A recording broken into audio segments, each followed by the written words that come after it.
ETF index mutual funds నేర్చుకుని stock మార్కెట్లో రాణించాలనుకుంటున్నారా? వెంటనే ఈ నెంబర్కి కాల్ చేయండి. నమస్తే రమ్మగారు. నమస్తే జయ. రమ్మగారు, వివాహేతర సంబంధాలు, స్నేహాలు కాపురాల మీద ఎలాంటి ప్రభావాన్ని చూపిస్తున్నాయి?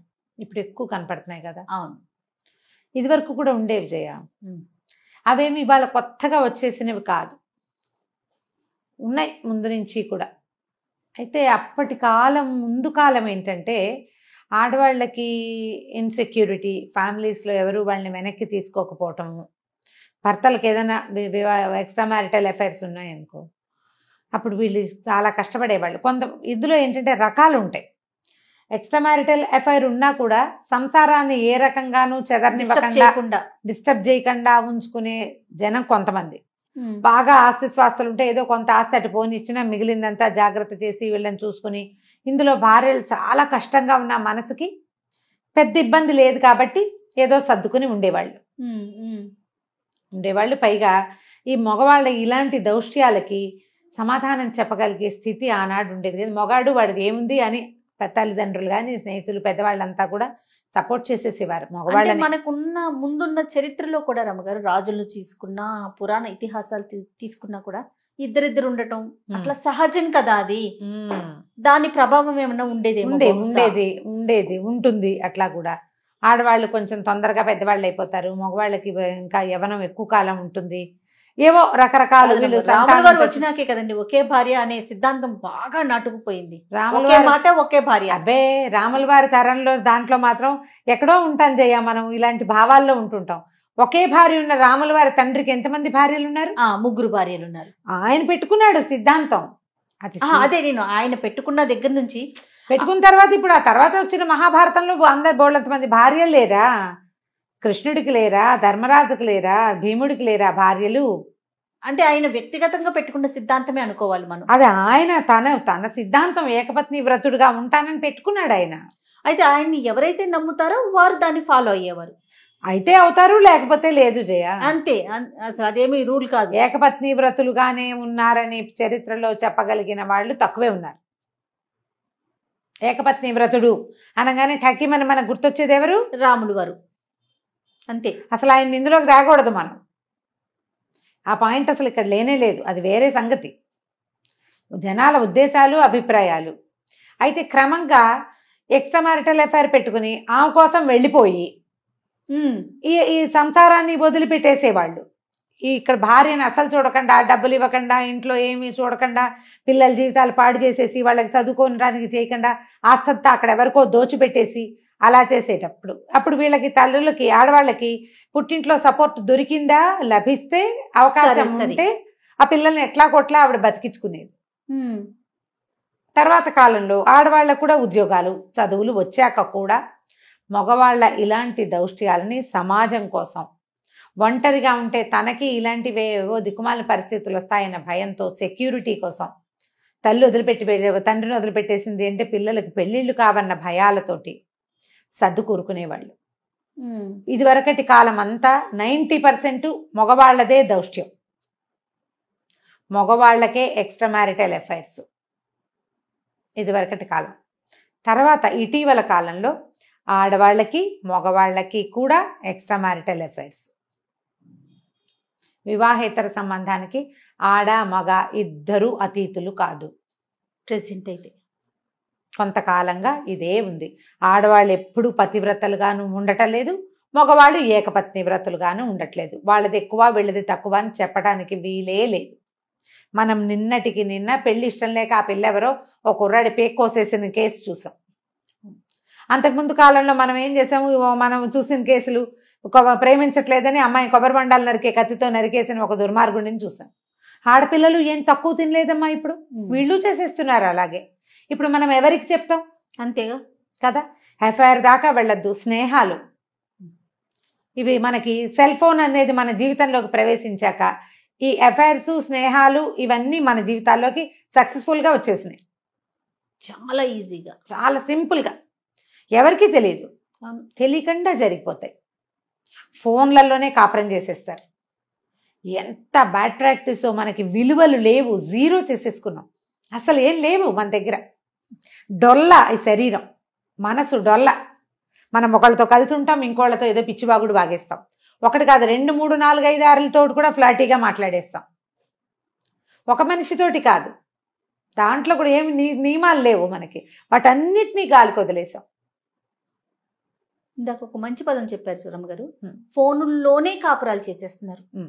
ఇంకా ఆఫీస్ ఫ్రెండ్షిప్లు, ఆఫీసుల్లో ఫ్రెండ్షిప్లు, ఈ ఇంట్లో ఫ్యామిలీ ఉంటుంది, అతనికి అమ్మాయికి కూడా వీళ్ళిద్దరికి స్నేహాలు. ఇప్పుడు ఎక్స్ట్రా మ్యారిటల్ అఫైర్స్ మగవాడి దౌష్ట్యం దుర్మార్గం అని అంటానికి మనకేముంది? అవతలది ఆడదాంతోటే కదా సంబంధం. ఇప్పుడు ఆడవాళ్ళ వల్లే కదా మనకి సమస్య. అది మంజాతే కదా, మంజాతే ఖచ్చితంగా.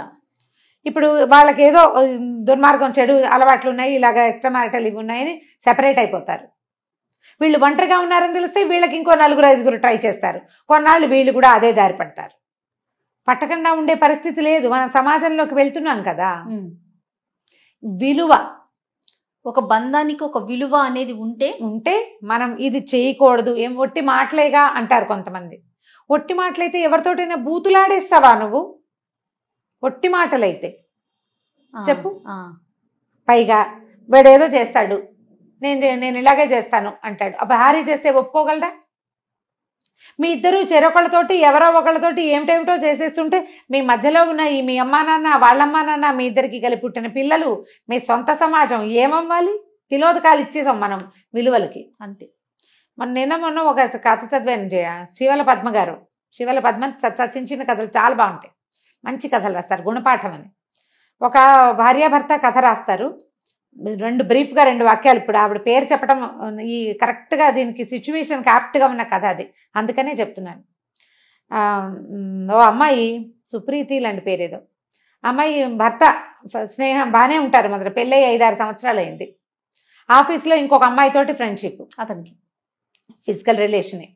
నేను వదిలిపెట్టను, ఏం చేసుకుంటావో చేసుకో, అందరూ ఉండట్లా, అందరు ఆడాళ్ళలాగా పడి ఉండమంటాడు అమ్మాయిని. అమ్మాయికి పడి ఉండటం ఇష్టం లేదు. అత్తగారు ఏదో చీర కొనుక్కోవడానికి డబ్బులు ఇస్తే, మీరు ఇప్పుడు 2 సార్లు 2 ఇద్దరికి ఇవ్వాలి, నాతో పాటు మీ కొడుకు ఉంచుకున్న అమ్మాయి కూడా ఉంది, ఆవిడకు కూడా ఇవ్వాలి కదా అంటుంది. ఓ తల్లి కేకలేస్తుంది, ఏమిటంటే అదన్నీ పిచ్చివాగుడు వాగుతుంది అంటాడు. ఇది భార్యాభర్త మధ్యలో వాళ్ళిద్దరే కొట్టుకుంటూ ఉంటే బాగుంటుంది. అందరికీ తెలిస్తే ఎంత ఆక్వర్డ్గా ఉంటుంది. ఆ అమ్మాయి ఏం చేస్తుంది? పడుండమంటాడు మొగుడు. సత్యనారాయణ వ్రతం పెట్టుకున్నామని అందరినీ పిలుస్తుంది. పినమావ గారు వాళ్ళు వీళ్ళు వచ్చినప్పుడు, ఎందుకమ్మా మమ్మల్ని అందరినీ పిలిచి ఇప్పుడు ఏమిటి పెట్టుకున్నారంటే, మా ఆవిడ ఉంచుకున్న అమ్మాయి ఉంది, అమ్మాయికి చూపిద్దామని, మీకు పరిచయం చేయటానికి అని చెప్తుంది. ఈ ఉంచుకోవటం అనే పదం ఎంత అసహ్యంగా ఉంది జయ.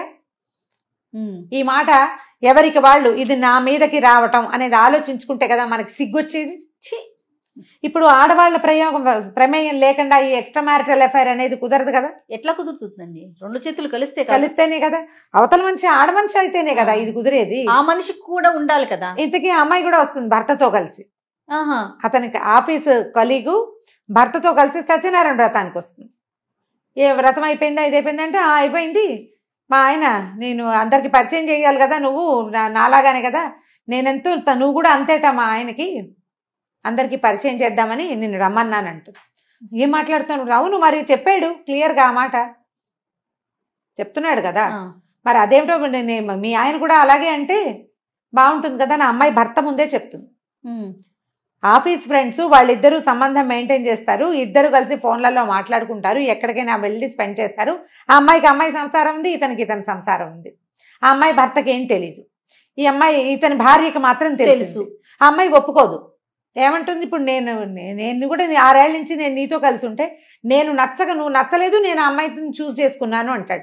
అయితే వెళ్ళి దాంతోనే కాపురం చేయండి, అది కాపురం వదిలిపెట్టుకుని రాదు. ఇదే కదా ఎక్స్ట్రా మ్యారిటల్ అఫైర్ అంటే.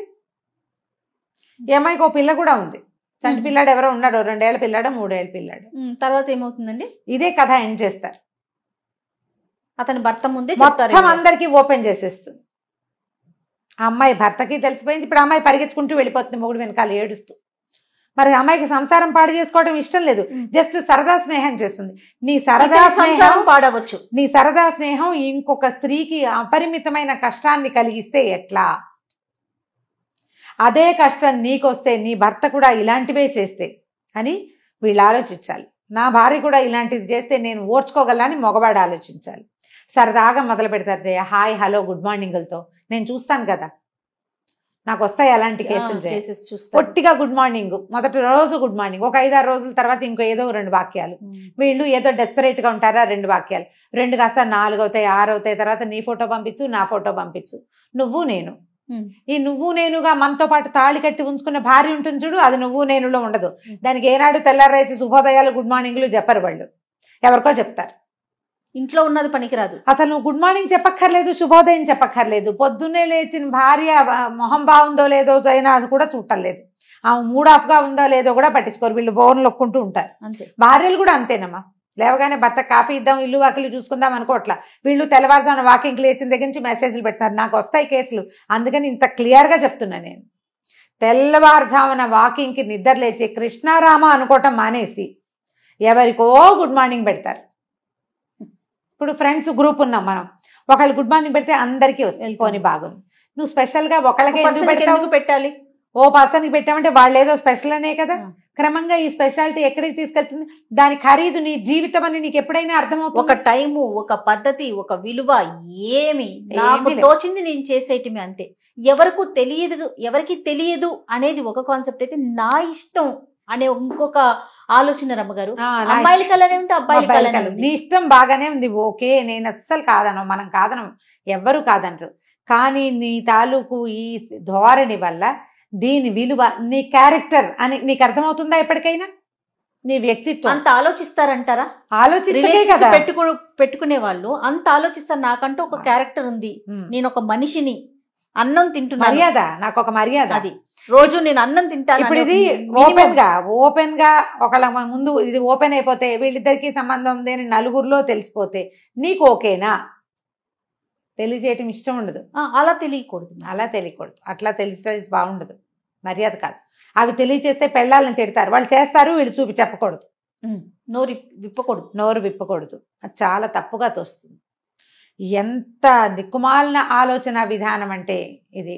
మనకు ఒక క్యారెక్టరు, దానికి ఒక విలువ, మన జీవితానికి ఒక మర్యాద, మనతో ఉన్న ఫ్యామిలీకి ఒక మర్యాద, మన పెళ్ళానికి ఒక విలువ, లేదా మన భర్తకు ఒక విలువ. నీకు ఇష్టం లేదు పెళ్ళి, నువ్వు ముందే ఎందుకు చేయవు? పోనీ వీడిని నచ్చలేదు, ఏదో కుదరలేదు, ఎవరితోటో ఫ్రెండ్షిప్, వాడు నచ్చకపోతే ఇంకోటి, అది నచ్చకపోతే. జంతువులమా మనం? జంతువులం కాదుగా. ఎందుకు చక్కగా వేషభూషాలు అన్నీ మనకి? జంతువుల్లాగా అడవిలోకి వెళ్ళిపోతే హాయిగా వస్త్రాలు ఉండవు, ఫ్యాషన్ ఉండదు, ఎలా పడితే అలా ఉండొచ్చు.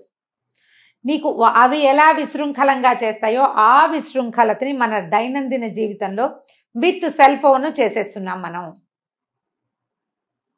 ఆలోచించండి, ఎక్కడికి పరిగెడుతున్నాం? మనం ఎంత సంపాదించినా, ఎంత పేరు తెచ్చుకున్నా, ఎంత బ్రైట్ ఫ్యూచర్ ఉన్నా, దాంతోపాటు క్యారెక్టరు, విలువ, వ్యక్తిత్వము, విలువ అనేవి 2 పెద్ద పాయింట్లు ఉంటాయి. ఆ 2 ఉంచుకోండి. జస్ట్ అవకాశం దొరకగానే, ఎవ్వరూ చూడలేదనగానే మనలో ఉన్న మృగాన్ని బయటికి తేకూడదు. మృగాన్ని తల పగలగొట్టి లోపల ఉంచుకోవాలి. ప్రతి వాళ్ళకి ఉంటాయి. ప్రతి మనిషిలోనూ ఒక చిన్న పిల్ల ఉన్నట్టే ఒక మృగం కూడా ఉంటుంది. దాన్ని తల మీద కొట్టాలి ఎప్పటికప్పుడు, స్పృహ తప్పి లోపల ఉండాలి, దాన్ని బయటికి రానివ్వకూడదు. ఈ మృగాల్ని బయటికి తెస్తే మీరు మనుషులుగా మిగలరు, సమాజం పాడైపోతుంది. ఇప్పటికే మనం పాడైపోయే దిశగా అడుగులు వేస్తున్నాం. మనం ఎవ్వరికీ చెప్పక్కర్లా, మనలో మనం మార్చుకుందాం. ఇప్పటిదాకా ఏం చేశామో చేసాం, కనీసం ఇప్పుడు కట్ చేసుకుందాము. ఇప్పుడు ఈ పిచ్చిగా పెరిగిపోయే రెక్కల్ని కత్తిరిచ్చేసేయాలి. కరెక్ట్గా ఎగరడానికి సరిపడానే రెక్కలు ఉండాలి జయ. అవునండి. దేనికైనా దాన్ని మించి పెరగకూడదు, అది ఎక్కడో చోటు చిక్కుకుపోతుంది. ఈ అక్కర్లేని బంధాలలో చిక్కుకుపోవద్దు, చిక్కకుండా ఉండాలని ప్రయత్నం చేయండి. ఉన్న బంధాన్ని శాశ్వతంగా కొనసాగించాలి, దానికి విలువ ఇవ్వండి. మీకు విలువ ఇచ్చుకోండి ముందు, అప్పుడు ఇంకా ఏ సమస్యలు ఉండవు. నమస్తే రమ్మగారు. నమస్తే.